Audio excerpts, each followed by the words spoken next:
Former Singapore Foreign Minister Yew is still with us live from Hong Kong. Mr. Yew, how did being in Malaysia and being thrown out of it influence Mr. Lee's thinking on race and communal relations? The Malaysian years were part of his formation as a political leader. I think those were very difficult years. He did what he could within what was possible. In the end, he failed. Singapore had to leave Malaysia, and he had to take us on a path which he thought too difficult initially. I remember accompanying him on his last visit to Malaysia as a Prime Minister.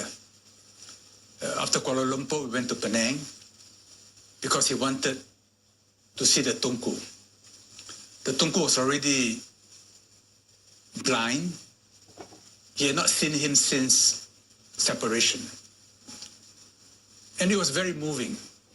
Tunku was at the door to welcome Kuan Yew and Mrs. Lee. And during the conversation, they sat on the sofa. The Tunku slumped back. Kuan Yew sat on the edge. And every sentence he ended with, Tunku. How are you, Tunku? What do you think of that, Tunku? I never saw Kuan Yew talk like that to anyone else. Not to the most powerful leaders on earth.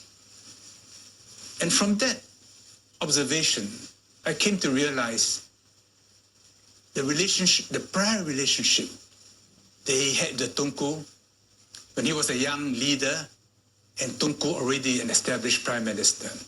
He had to manage the Tunku to achieve merger and later on to achieve separation.